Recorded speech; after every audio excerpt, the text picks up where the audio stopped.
All right, hi everyone. So this is the lecture video for chapter 10, lecture 1. We're going to spend 2 lectures on this.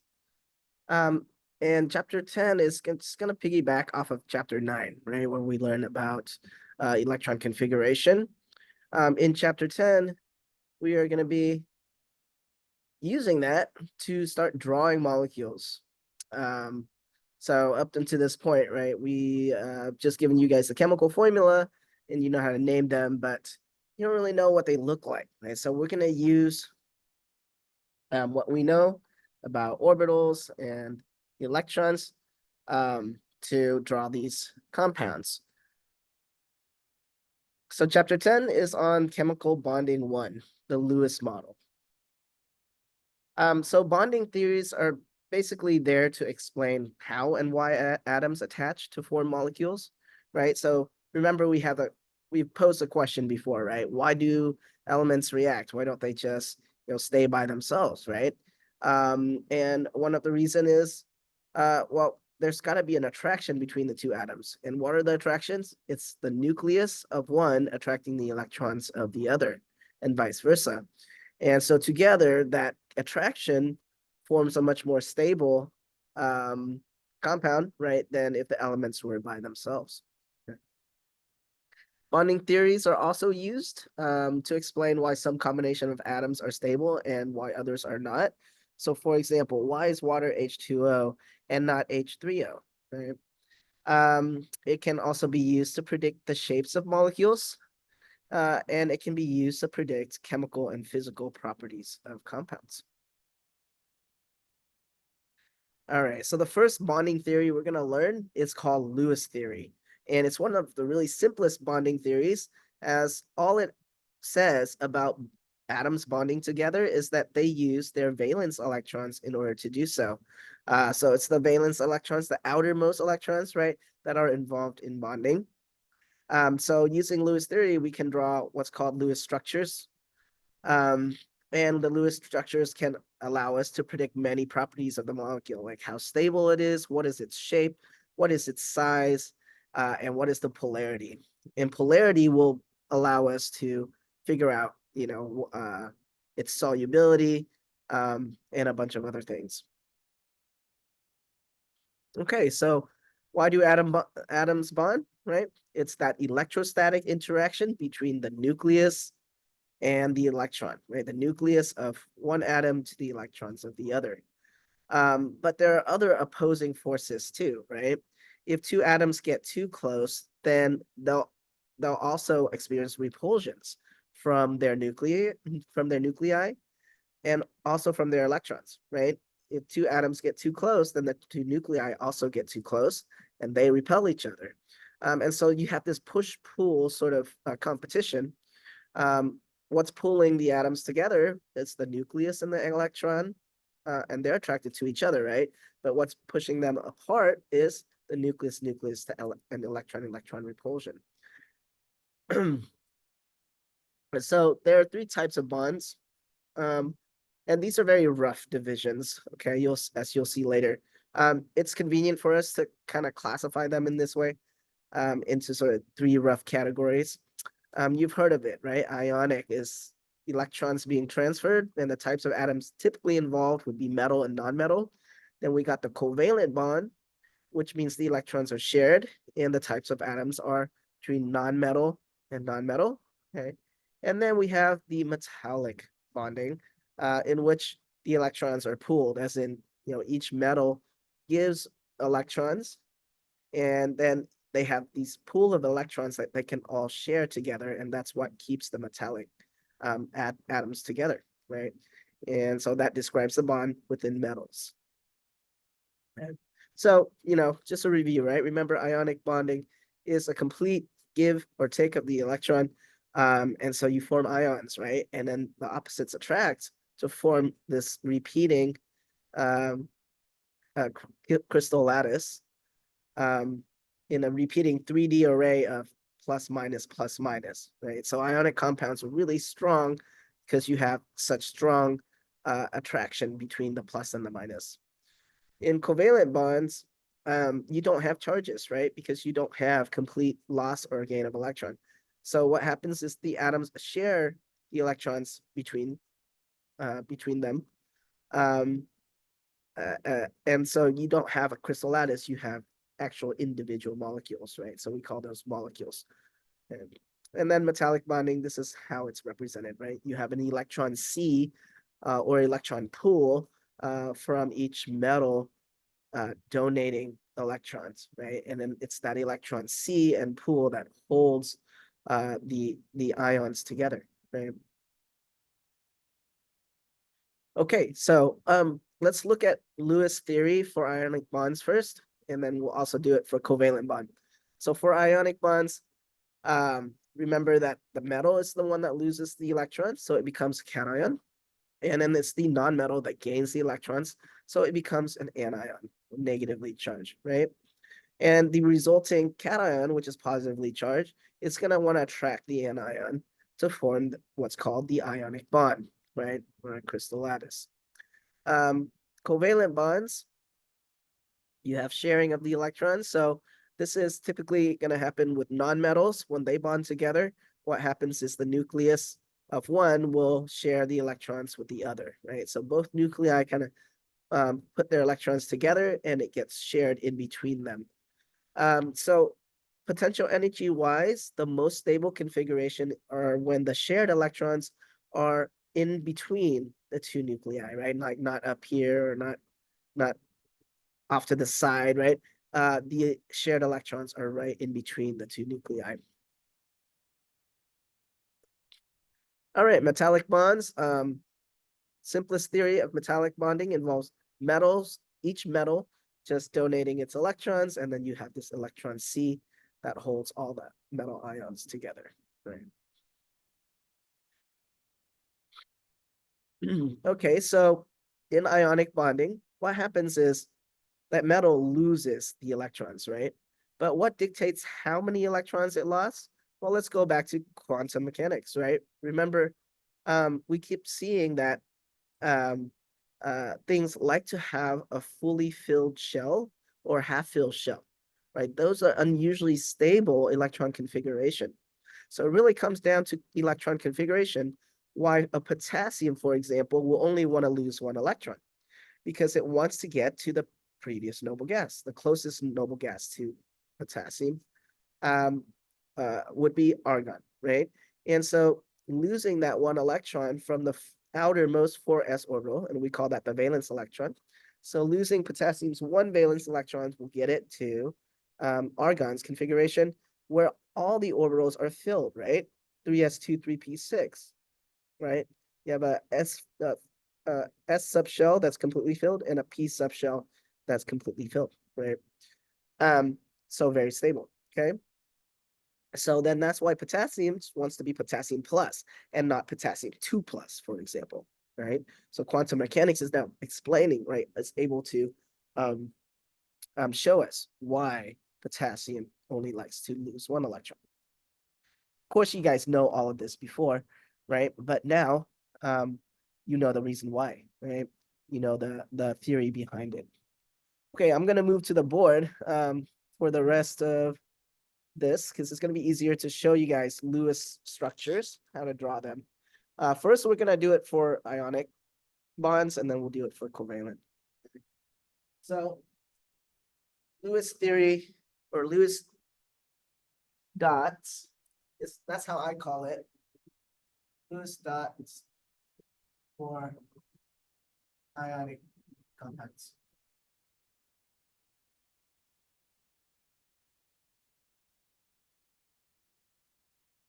So let's take an example. Let's say we want potassium to bond with chlorine, okay? Lewis theory says, very simply, that it's the valence electrons that are going to be involved in bonding. So first, we have to get the valence electrons for potassium and for chlorine in order to figure out how are they going to form this ionic bond.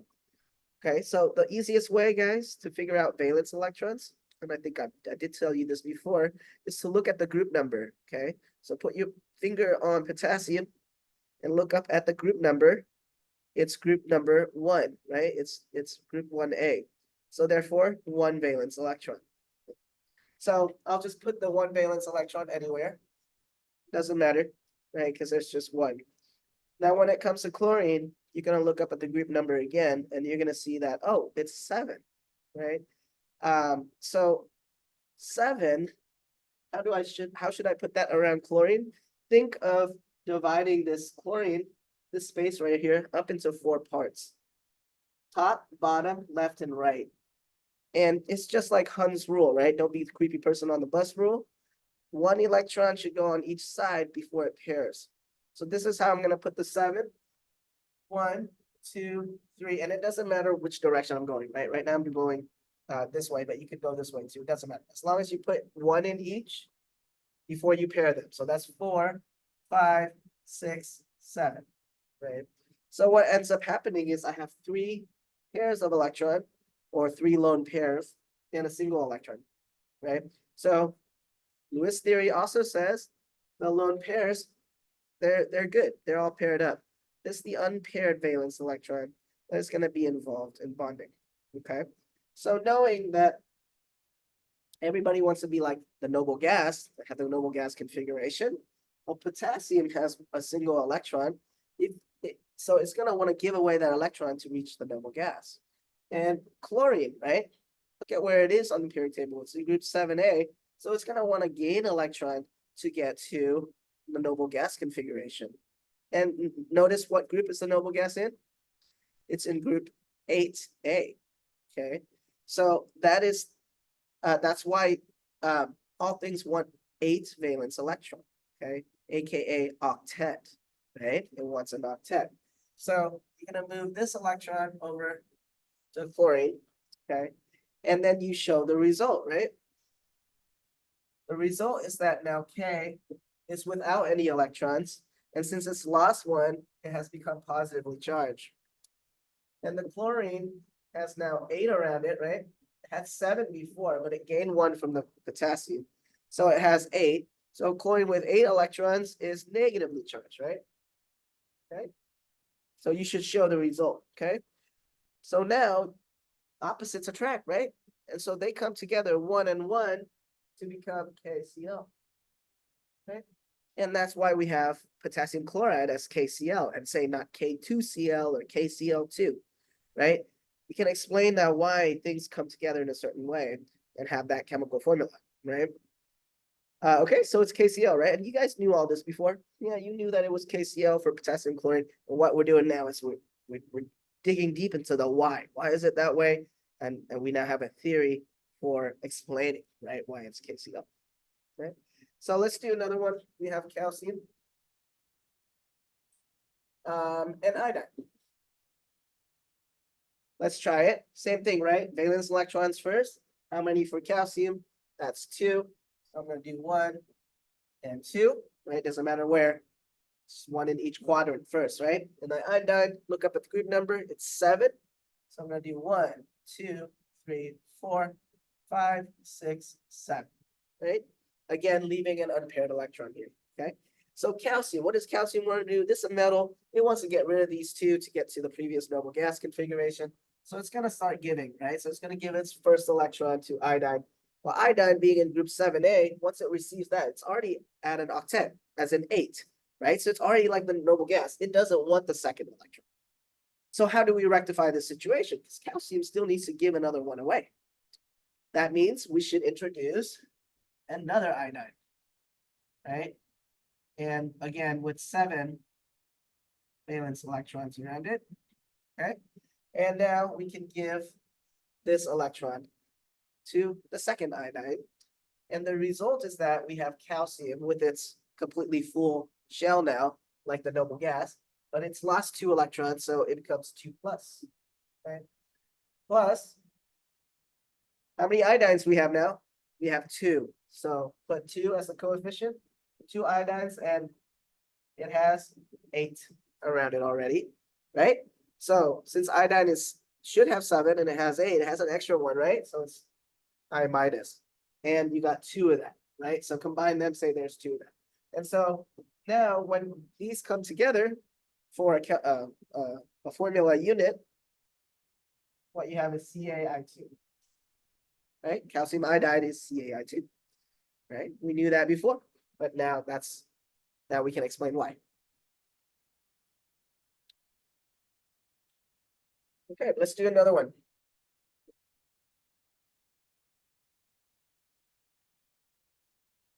Let's do strontium and nitrogen. All right, strontium. Let's look up at the group number. That's 2 electrons. 1, 2. For nitrogen, look up at the group number. It's group 5A. So 5 valence electrons. 1, 2, 3, 4, and 5. Okay. The strontium, right? It's going to want to lose both of its electrons. So let's make it do that. Okay. And then nitrogen. What does nitrogen want? Well, it had 5 valence electrons. Remember, it wants 8. So it needs 3 more. But strontium was only able to give it 2. So what does that mean? We got to introduce another strontium with its 2 valence electrons. And then we can give the nitrogen, I'm sorry, over here, right? Its last electron. So now nitrogen's all happy, but strontium still wants to give another away. So what do we need to do? We got to introduce another nitrogen with 5. 1, 2, 3, 4, 5. Okay. So this strontium can give its last electron, but we still have a problem, right? Because nitrogen needs 2 more. Okay, so that means we need to introduce another strontium with its 2 valence electrons. Okay, and now we're good, right? So what is the result? We use how many strontiums? 3. And it's lost both, so losing 2 electrons makes it a 2 plus, right? Plus, there are 2 nitrogens, so 2 N.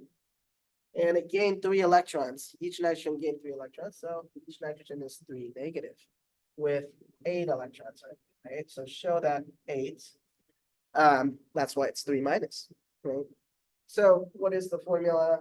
We have SR3 and 2 for strontium nitride, okay? So that's the reason why we have SR3 and 2, right? For strontium nitride, not say SR2N, right?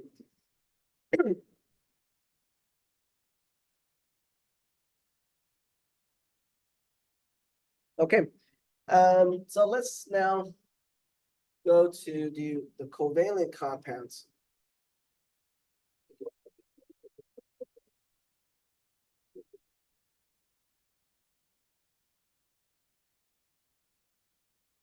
For covalent compounds, I call it Lewis structures.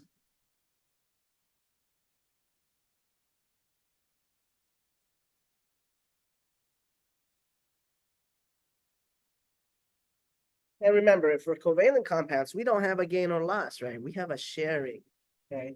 So let me just introduce Lewis structures of covalent compounds with this exercise. So what we're going to do is we're going to look at all the period 2 elements and how it combines with hydrogen, starting with beryllium, okay? So we have period 2 elements.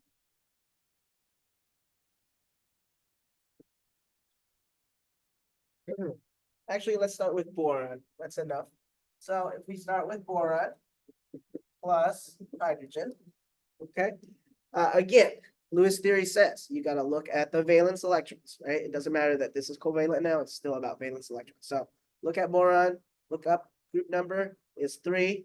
So again, I'm going to do 1, 2, 3, like that, right? Hydrogen has how many valence electrons? Just 1. Do that. And remember, Lewis theory says, well, you know, the unpaired electrons are the ones that are going to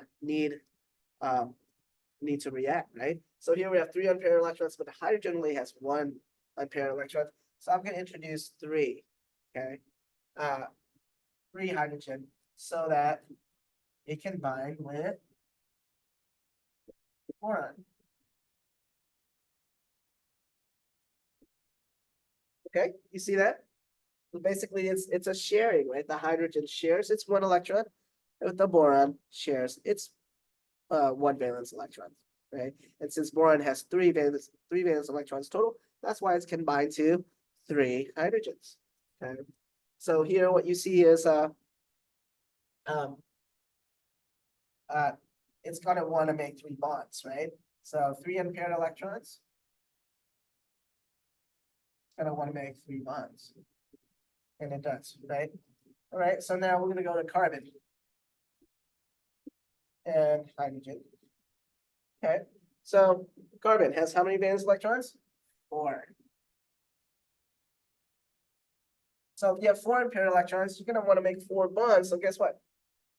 You need 4 hydrogens here. And this is what it would look like.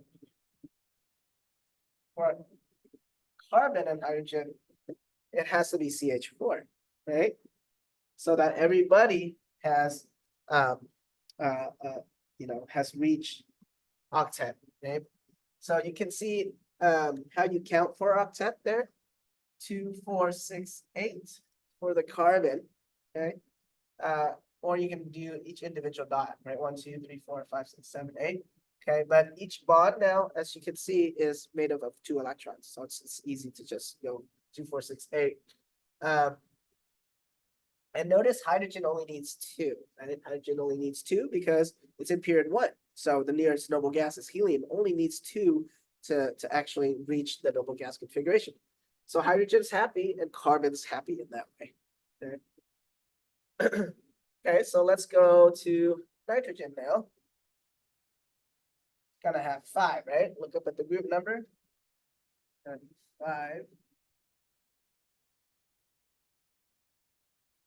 So that means 3 unpaired electrons. And so therefore 3 bonds. That means we only need 3 hydrogen, right? So what is that gonna give us?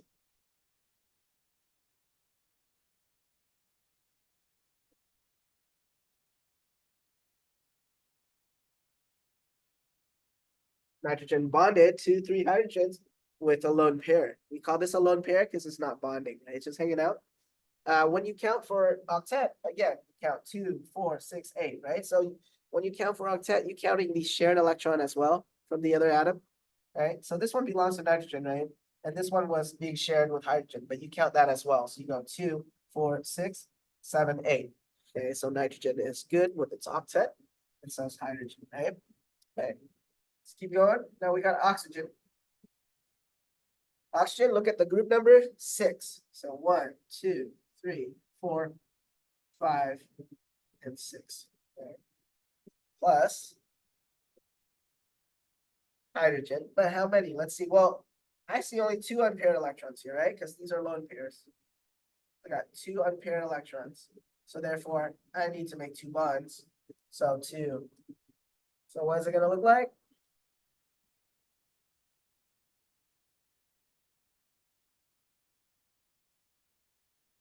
Like that. Okay. So what oxygen bonds with hydrogen? It's not H3O, H4O, or HO2. What is it? It's H2O. Ah, what's that? That's water, right? H2O. Okay. That's why water is H2O, not anything else, because you can see that it gains the octet this way, right? 2, 4, 5, 6, 7, 8, right? 2, 4, 6, 8. Okay. Last one of period 2. Fluorine has 7 valence electrons.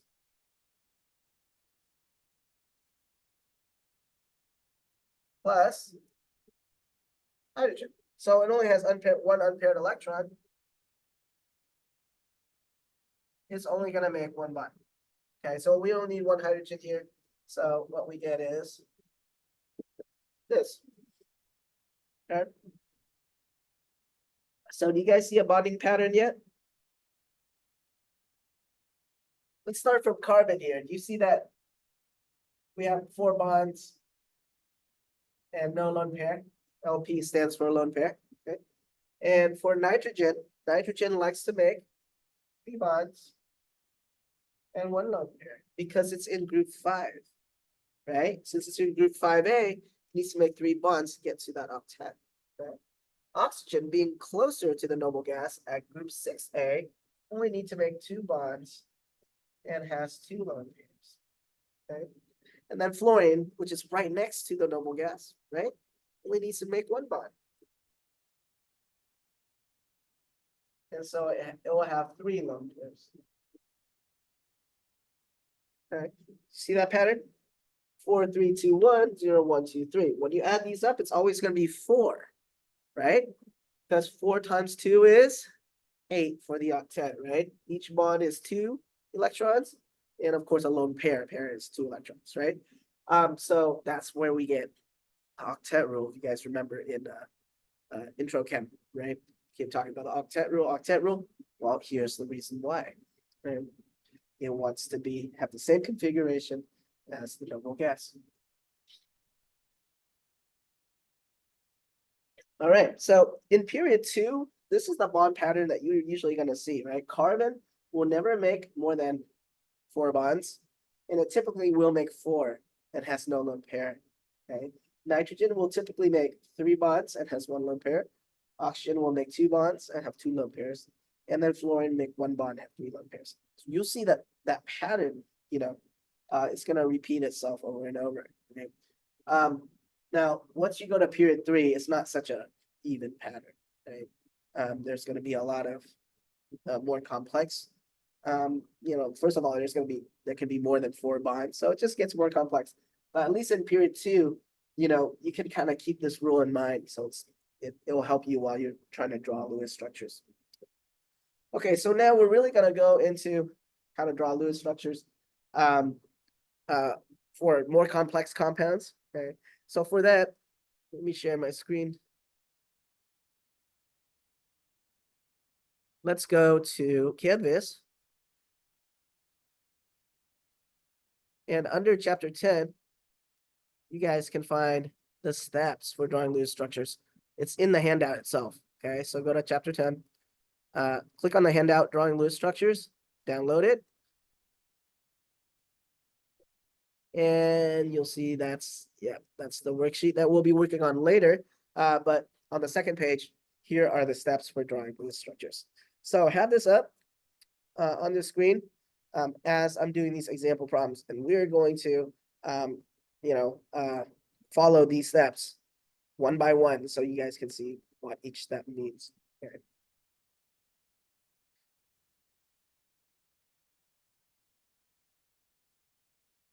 Okay. I'm gonna start easy.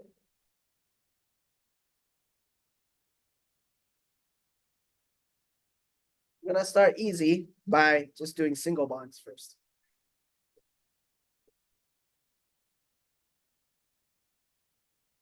And then we'll work up to double bond and triple bond and so on. Okay. So first compound, CF2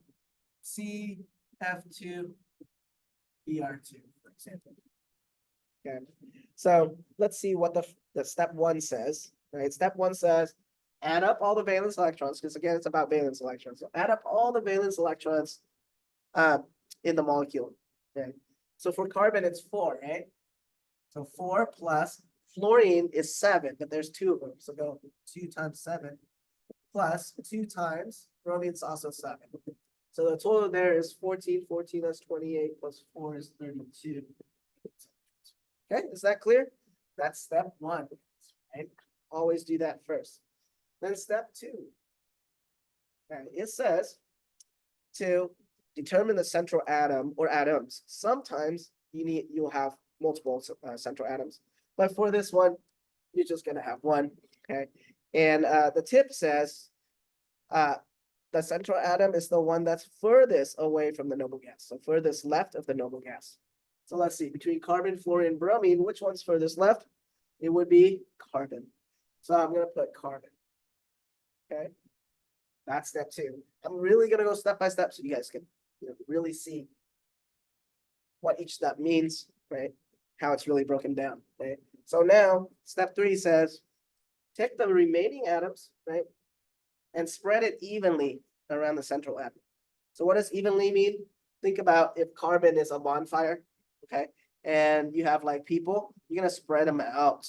You're not gonna clump them over here, right? They're gonna be spread out evenly around carbon. So we have 4 surrounding atoms. So it doesn't matter how you do it, just as long as they are evenly spread out. See that? So if I got 4 atoms, I kind of put it like this, right? One in each quadrant. Okay, so that's step 3. Step 4 says draw single bond only from the central atom to all the surrounding atoms. So this was our last picture. This is what it should look like now. Okay, I'm drawing single bonds only to the surrounding atoms. Okay, and then after that, it says figure out how many electrons have been used while drawing this picture and how many are left. Well, didn't you just draw 4 single bonds? Remember, each bond, right? Each bond is equal to 2 electrons. So I just drew 4, that's 8 electrons used. And how many are left? Well, let's subtract it from the total, right? This was the total. So that's 24 electrons left. Okay. That's step 5. Okay. Now, step 6 says we're going to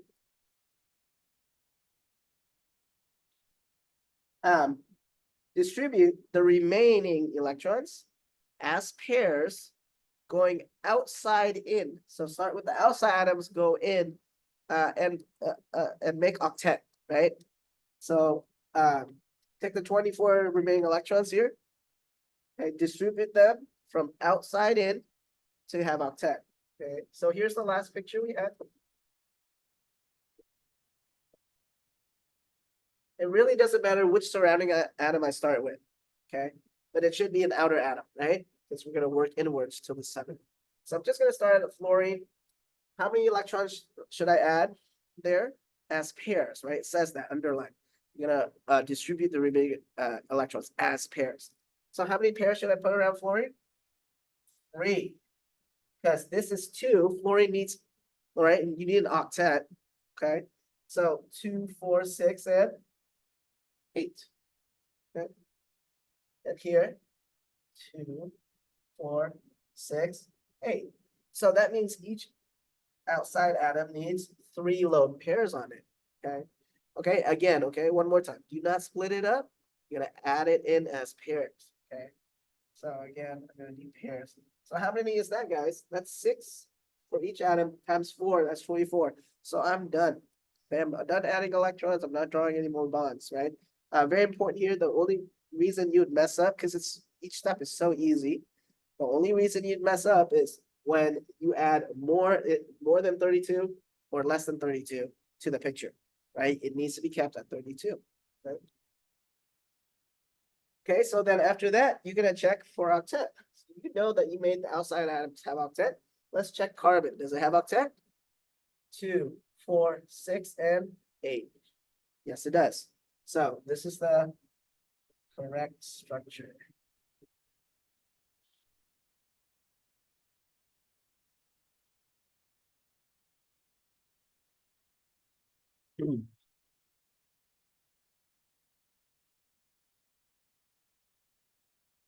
Alrighty, so it says we are up to step 6. We were good. We recheck everything for octet. Okay, let's look at step 7, okay? Because I want to talk about it now too, even though we didn't utilize it in this problem. It says, if there are multiple ways of drawing a molecule or resonance structures, use formal charges to figure out the best resonance structures. And the best resonance structures have lowest formal charge, okay? So in checking formal charge, let's figure out how to do that. So it says here, best structures have the fewest non-zero formal charge values closest to 0, and the negative charges should be on the most electronegative atom. Okay, so before you are done with the structure, you should check 2 things always: octet and then formal charge. So let me show you how to count for formal charge. Now, it might be confusing because so far we've just been counting for octet. Counting for formal charge is a little bit similar, but it's different. So that's why it's hard. People get it confused. Okay, so let's make sure we can clear that up. Counting for octet.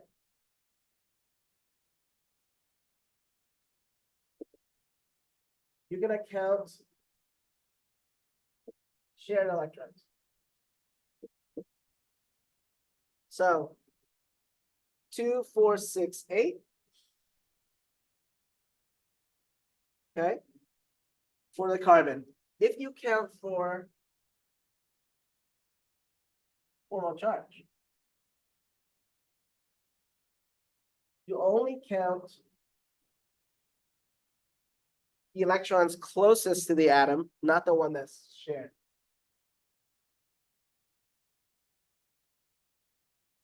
Okay. And then to get the formal charge, what you do is you take number of electrons immediately around the atom.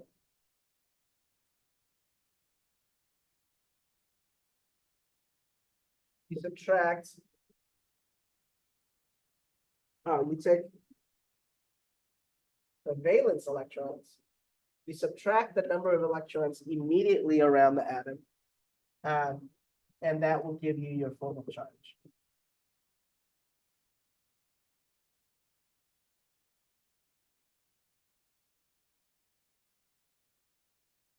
So here's an example for carbon. If we account for formal charge, we're going to count the valence electrons of carbon. So look up the valence electrons for carbon is 4.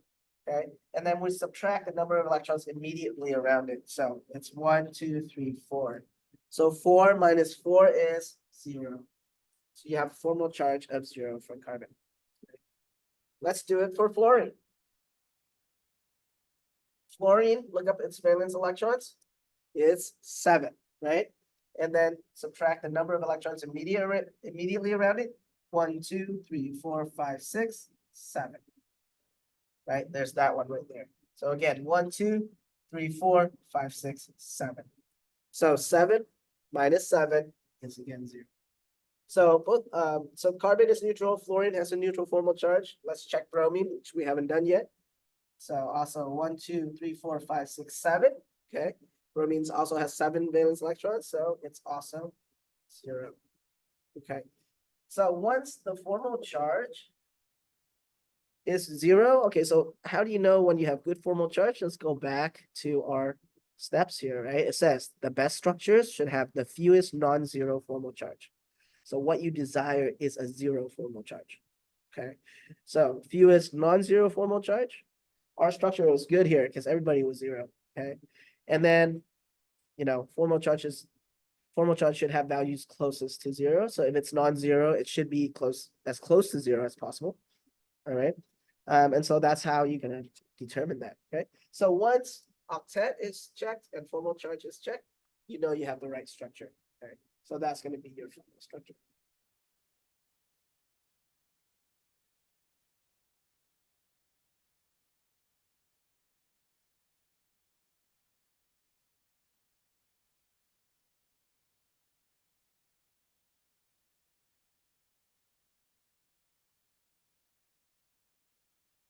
Okay, so let's keep going.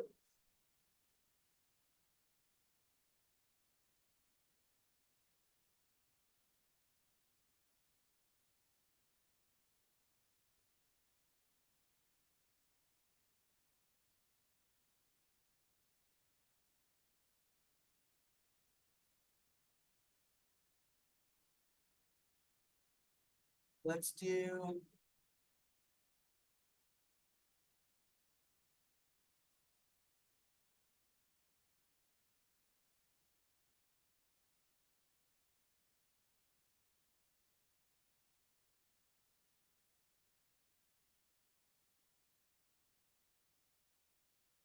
C2H6. Okay.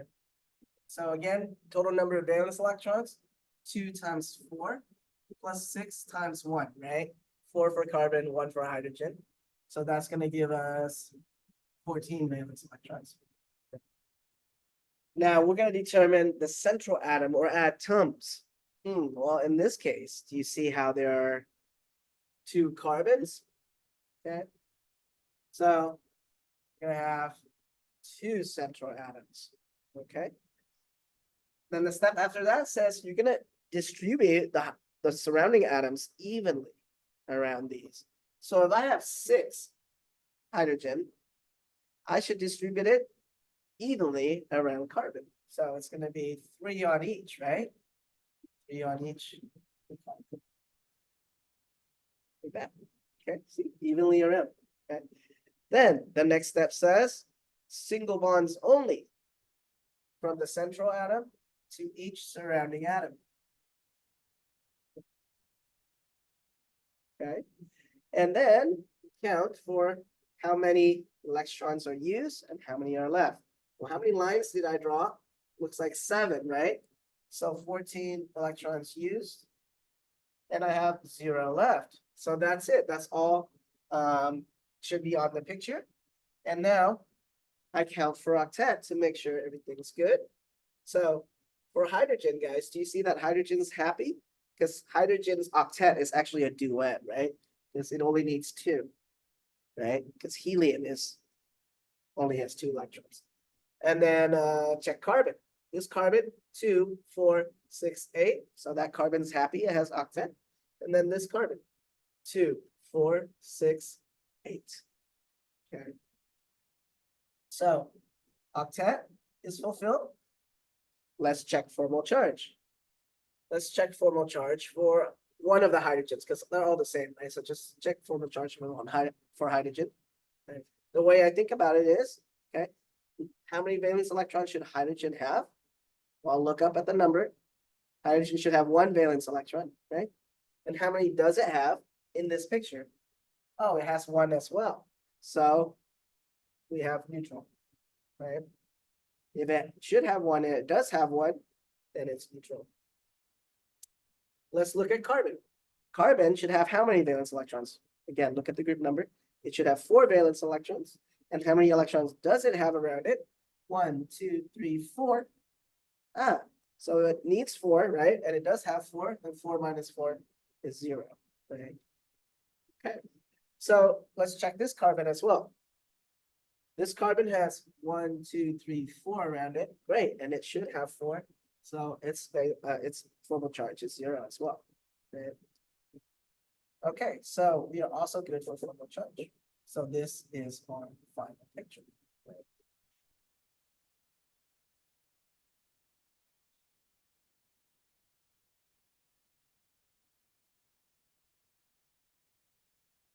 Okay, let's graduate to double bond.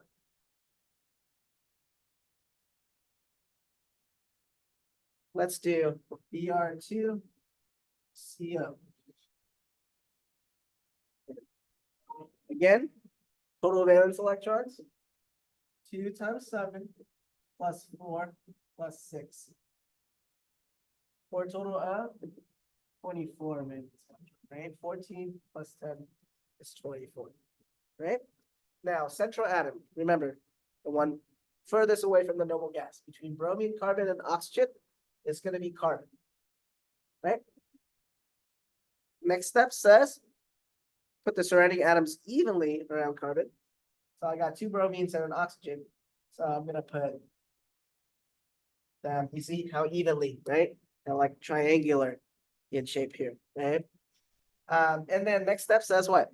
Draw a single bond only from the central atom to each surrounding atom, right?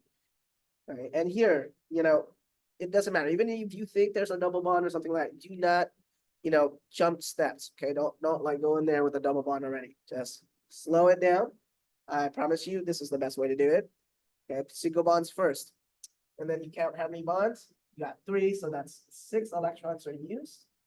And how many are left? Subtract 24 minus 6, which is 18 electrons are left. Okay, and then what does the next step say? Distribute the remaining electrons as pairs, working outside in, right? Making octet. Okay, so you can start anywhere. The bromine, the oxygen, bromine, doesn't matter. Let's start at the oxygen.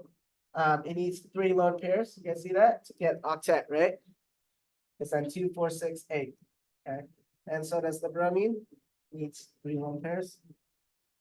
3 lone pairs, okay? So that's 2, 4, 6 times 3 is 18. So we already used our 18. We're not gonna put any more in there, okay?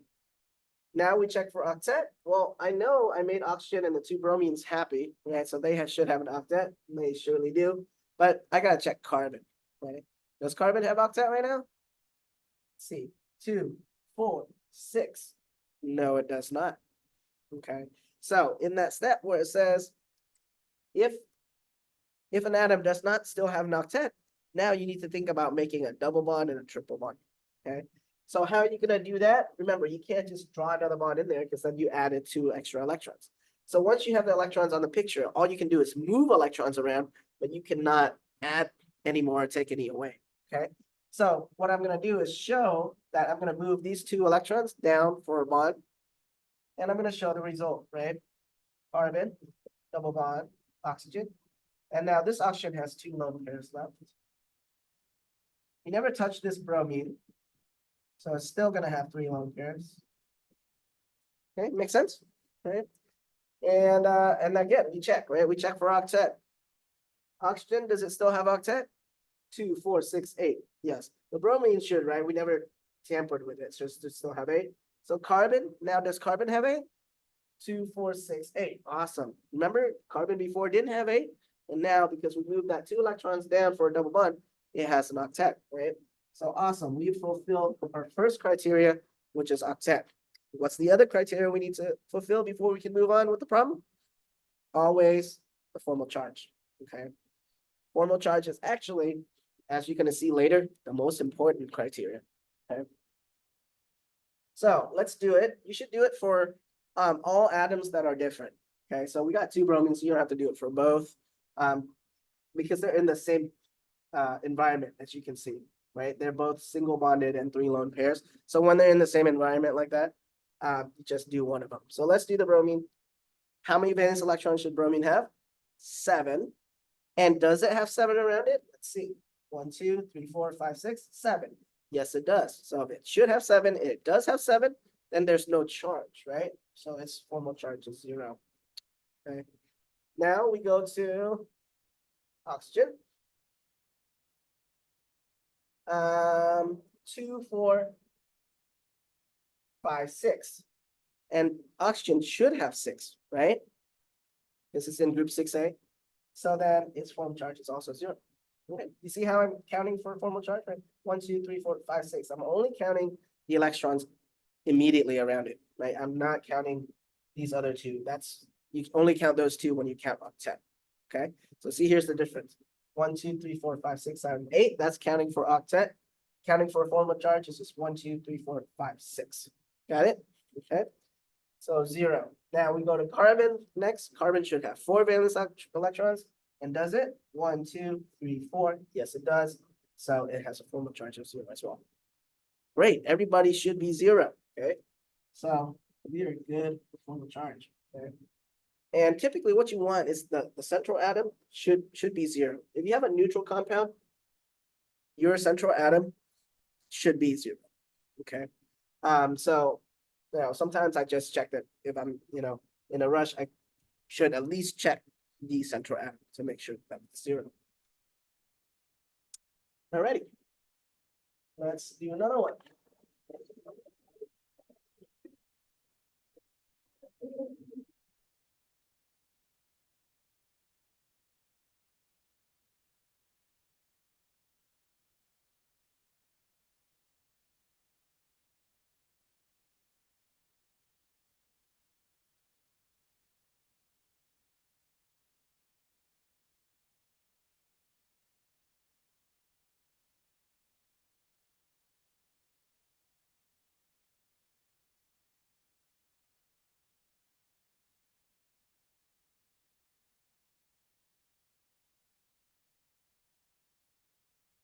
CO2, classic one. Okay, so CO2, 4 plus 2 times 6, right? That's 16 valence electrons. And then we're like, okay, what's the central atom? Well, carbon, right? Because it's furthest left of the noble gas. It's carbon. And then distribute the oxygen evenly around, so just one on each side. And then single bonds only, so like that. You're like, oh, 4 electrons are used. How many left? 12 electrons are left. And now I'm going to distribute them from outside in to make octet, right? So to make octet, I need 3 lone pairs there on that oxygen and 3 lone pairs there on that other oxygen. And that's already my 12. So I'm done adding electrons. I'm checking for octet. I know I made my oxygens happy. I'm going to check carbon. That's 2, 4. Very far from octet, right? So what am I going to do? I need to move electrons from where? Well, the oxygen has plenty of lone pairs to use, right? So I'm going to move that one down first and see the result. You know, my suggestion to you, since you are, you know, just learning this, do it step by step. So don't try to move too many electrons around at the same time and you lose track of them. Just move one pair and then draw the result. Okay, and then check for octet. 2, 4, 6, 8. That oxygen's good. I know that oxygen's still good because I didn't touch it. But this carbon is now 2, 4, 6. It's better, but it's still not there yet, right? So what can I do? Put down 2 more electrons for a lone pair of a lone pair to make a double bond, right? So should I use this one? Oh no, why? When there are more lone pairs over here, so it makes more sense to take these 2 electrons, right? And so I'm gonna get that picture, right? Again, checking for octet. 2, 4, 6, 8. That oxygen's still good. This oxygen never touched. 2, 4, 6, 8. Check it again too. We're good. Check the carbon. 2, 4, 6, 8. Great. We're there. Okay, so we're there with octet. Okay, now we need to check what, guys? Always formal charge, right? Let's do it for one of the oxygens. Oxygen should have 6. Does it have 6? 1, 2, 3, 4, 5, 6. Yes, it does. So its formal charge is 0. Put it right on the atom like I've been doing, okay? Show me that you checked the formal charge. Check the formal charge for carbon. Okay? Carbon should have 4 valence electrons. And 1, 2, 3, 4. Yes, it does. So it's not charged. It's neutral. So this is checked for formal charge as well. Therefore, this is our final structure. Okay. All right, let's do triple bond. Gonna keep graduating, right? So triple bond. Okay. Good one is HCN. Valence electrons. 1 plus 4 plus 5, right? Nitrogen's 5. So that's going to give us 10 electrons. Which atom of HCN is going to be central? Well, the farthest left is carbon. See? Notice how carbon is always like going to be the central atom, right? Because it can make, 4 bonds, okay? So of course that makes sense. Have you noticed that hydrogen can never be in the center, right? Because hydrogen maximum can make how many bonds? Just 1, right? Because then it gets 2 valence electrons and it's done, okay? So hydrogen can't make more than 1 bond, therefore hydrogen will never be the central atom, right? Okay, so now I'm gonna put H here, N here. Single bonds only. Central to surrounding. Count how many are used. How many are left? 6. Okay, distribute them as pairs from outside in until everybody has octet. So do we need to put electrons on hydrogen? It's already making 1 bond, right? So it doesn't need it. So go to nitrogen. I'm gonna put 3 lone pairs, and that's my 6, right? That's my 6 electrons. So I'm not allowed to put any more on there or take any away. Okay. Now I need to make everybody have octet. So nitrogen 2, 4, 6, 8, right? Carbon 2, 4. Not enough. So what are we gonna do? To take that down. Okay. Draw the result. C is now double bonded to N, and N only has 2 lone pairs. We never touched this part. Let's check octet again. 2, 4, 6, 8. Okay, nitrogen still got 8. Carbon now has 2, 4, 6. Better, but still not quite. So what are we gonna do? One more time. Now carbon's triple bonded to nitrogen, and nitrogen only has 1 lone pair. Okay. And we never touched that side, right? So nitrogen 2, 4, 6, 8. We got octet. Hydrogen's good, carbon 2, 4, 6, 8. Okay, so we're good there as well with the octet. Okay. And then last thing, right? Formal charge. Formal charge. Let's do it for hydrogen. Well, hydrogen just has one, and it should have one, so 0. Do it for carbon. Carbon should have 4 valence electrons. 1, 2, 3, 4, and it does. So 0. Nitrogen should have 5 valence electrons. Count 1, 2, 3, 4, 5. So it does have 5 around it. So its formal charge is 0. Okay. Okay, so formal charge is good. By the way, you're probably asking, is it ever gonna not be 0? Well, yes. So 0 is like, the ideal case. That's what we want. So if a compound is neutral, it better have 0. Okay. That's why it has 0. But later on, you're gonna see that it's not gonna necessarily be 0. Right? That's why it's called a formal charge. So it's gonna have a charge of like -1 or +1. Okay. Don't worry, we'll have those examples. Okay, let's do another one.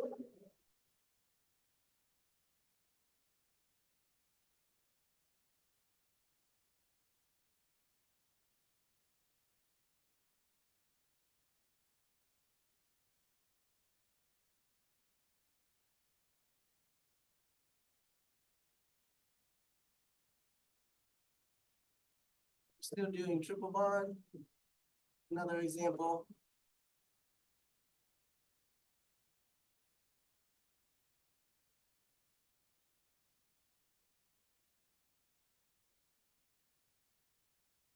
Let's do CO. Yeah. CO, 4 plus 6 is 10 electrons, right? It's just 2 atoms, so it's just C and O. Okay. Single bond only, so 2 electrons used. 8 electrons left. So how are we gonna put it? As pairs, outside in, right? So 3 pairs on oxygen, that makes octet. That's 6 electrons. There's 2 electrons left, so we're gonna put it on carbon. Right? There's no other place to put it. So that's our picture. We know oxygen has octet. Carbon is very shy, right? 2, 4. So what are we gonna do? We are going to put 2 of oxygen's electrons down for a bond, right? Because a bond is 2 electrons. So you get C double bond O. And oxygen only has 2 lone pairs left. There's still that 1 lone pair on carbon. Okay. And then we do it again, right? Because now carbon has 2, 4, 6 only. See that? Oxygen has 8, 2, 4, 6, 8, but carbon still only has 6. So we gotta do it again. Get C triple bond O. O now has just 1 lone pair left. Carbon has a lone pair left. There. Okay, so looks like everybody has octet, right? Oxygen 2, 4, 6, 8 for carbon 2, 4, 6, 8. Okay, so octet is good. And then we look at formal charge. So formal charge for carbon is going to be 1, 2, 3, 4, 5. Carbon should have 4. So carbon is gonna, okay, so now we're gonna have a non-zero, okay? Carbon should have 4, but it has how many? 1, 2, 3, 4, 5 around it. So it has an extra one. What happens to you? What charge are you when you have an extra electron? Negative, right? So now the formal charge around carbon is negative.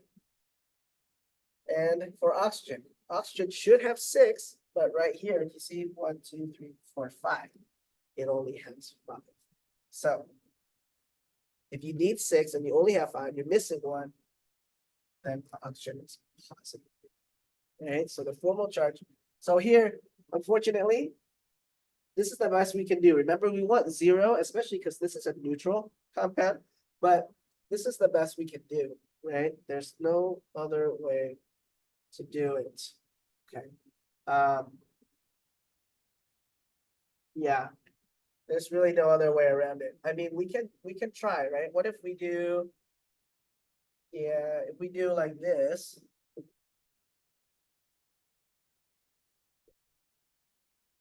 Right, so what I did was, so if I do like this, I can't have octet, right? So there's no other way to have octet except for this. So this is the best picture that I can have.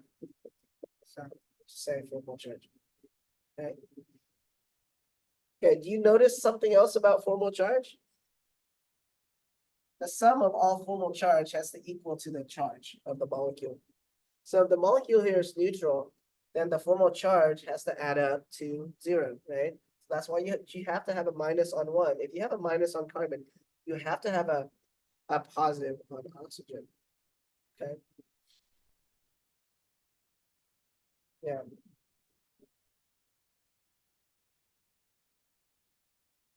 Yep. So that's our triple bond case. Let's move on to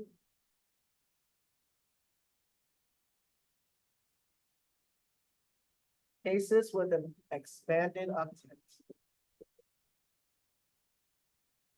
So this means you can have greater than 8 valence electrons. Okay. So we're gonna break octet here. Okay. So the octet rule, right? It's not hard and fast. It actually only period 2 is going to obey the octet rule. When you're greater than period 3,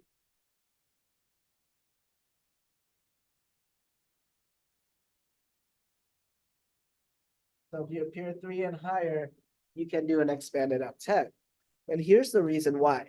Let's use quantum numbers in order to explain, right? In period 3, n is equal to 3, right, everyone? And one is n is equal to 3. What can L be? L can be 0, 1, 2. Okay. And what kind of orbitals are there? S, P, D. Okay. So now, remember what the maximum number of electrons that the S subshell can hold is 2, right? 2 electrons. For P subshell can hold a maximum of 6 electrons, and D, maximum of 10 electrons. So what is the total? 18 electrons for period 3 elements. They can accommodate 18 electrons, or if you divide by 2, that's 9 bonds. Okay, so we are no longer constrained by the octet rule, right? We can make more than 4 bonds. That's what it means for period 3 and higher, right? Can make more than 4 bonds, okay? Up to 9 bonds, right? So in period 2, remember the reason why period 2 had to stick to octet is when n is equal to 2, L is 0 and 1. So we have S and P, that's 2 electrons. P subshell can hold 6 electrons.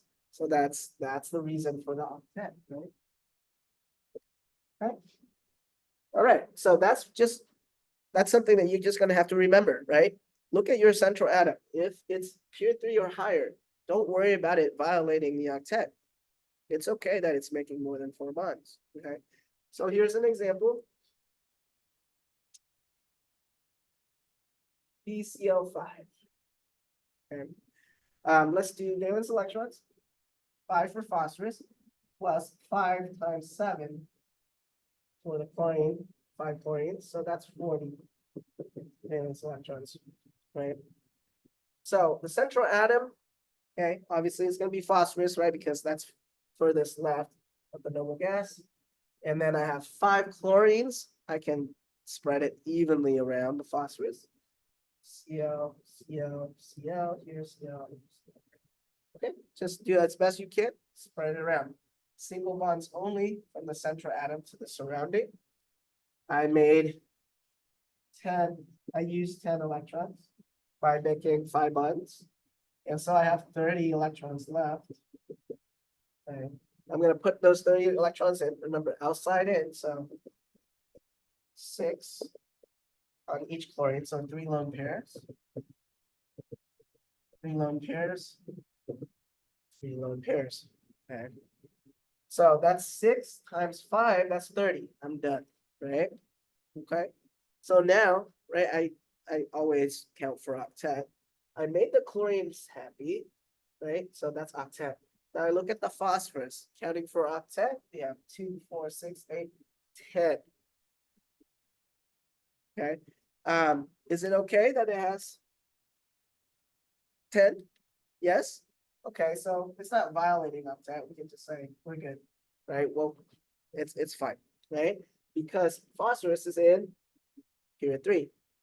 So as far as, is it violating octet? Yes, but it can. So it's okay. We'll just be like, we're good with the octet check. Now we go on to formal charge. Just check one of the chlorine because they're all identical environment, right? So if I check this chlorine, chlorine should have 7 valence electrons. And here it has 1, 2, 3, 4, 5, 6, 7. So it's neutral. Good. And I'm going to check the phosphorus. So phosphorus should have 5 valence electrons.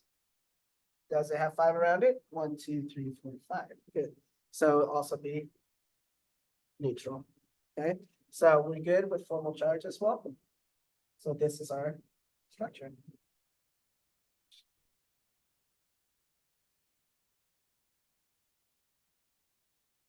All right.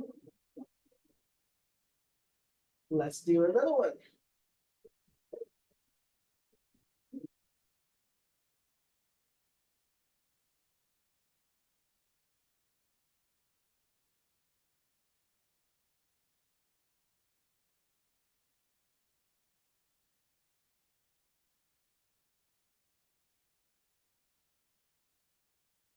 For expanded octet.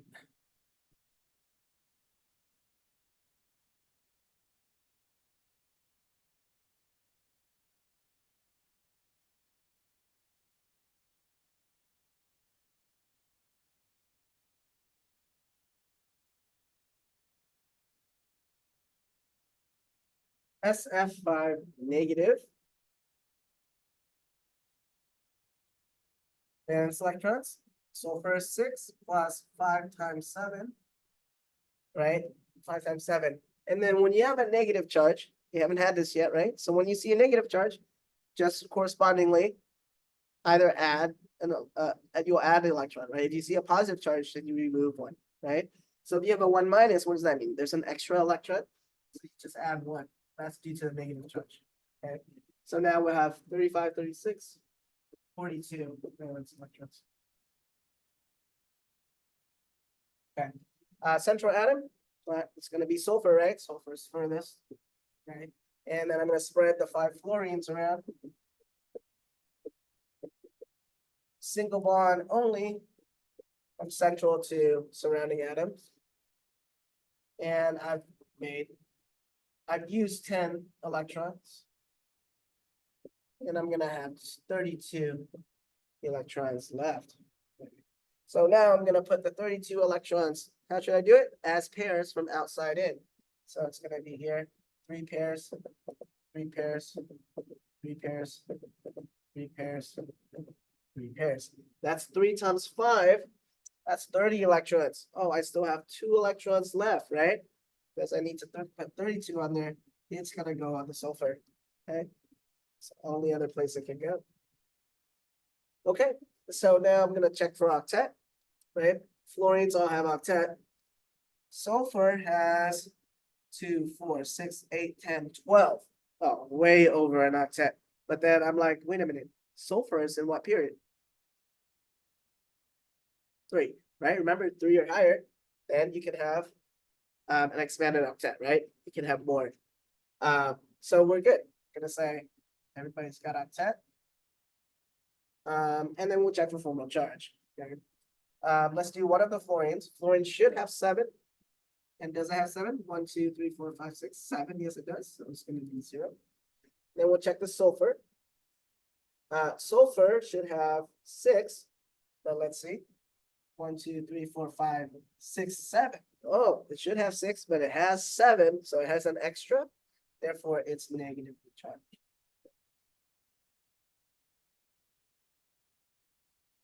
Okay, so this is actually fine. And the reason why this is fine is because the whole entire SF5 is negatively charged, right?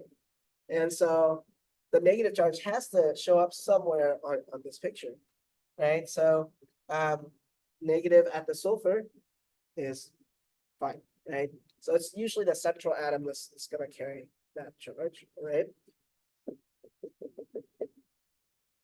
So we say formal charge is good too, and this will be our structure.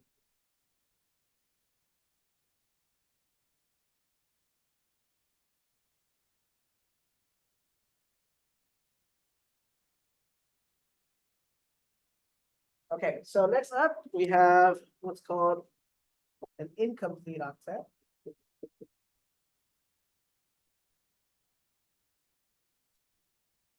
This is when you have a less than 8 valence electrons, right? So it's opposite of expanded octet.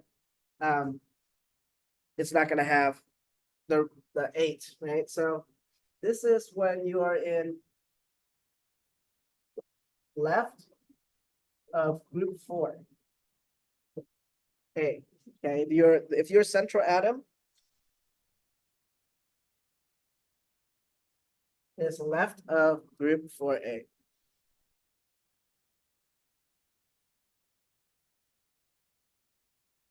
Okay, so an example would be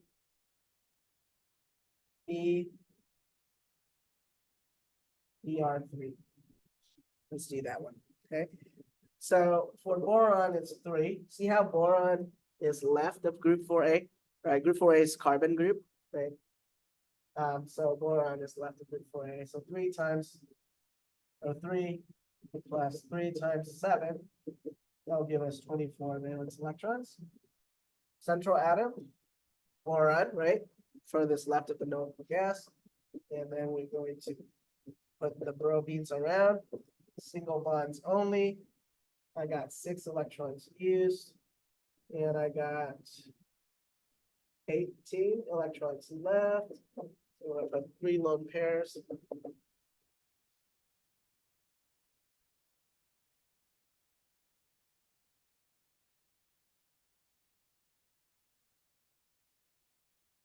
All right, so 3 lone pairs on bromine here, another 3 lone pairs on this bromine, another 3 lone pairs on that bromine. That gives me 18 already, right?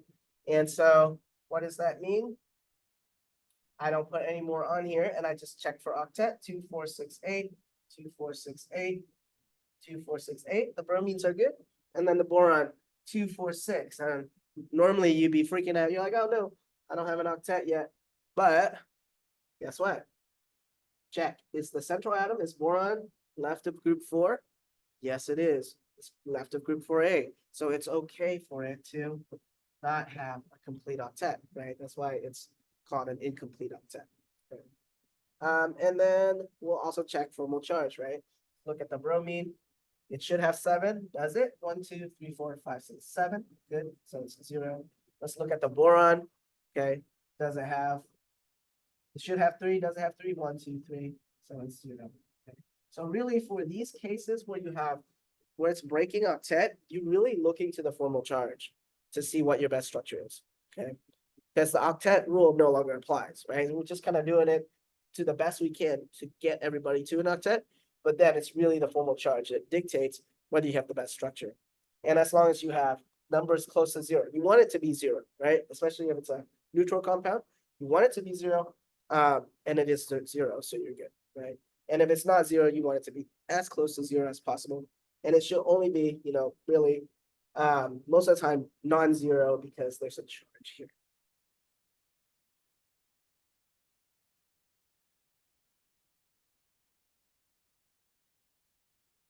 All right, let's do one more. Incomplete octet, and we're good.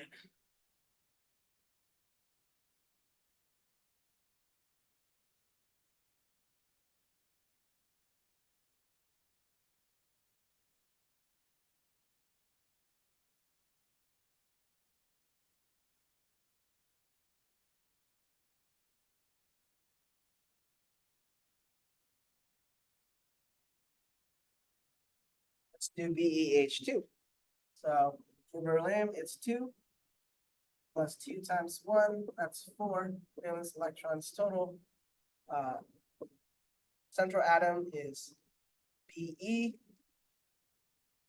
but H on both sides, single bonds, that's 4 electrons used.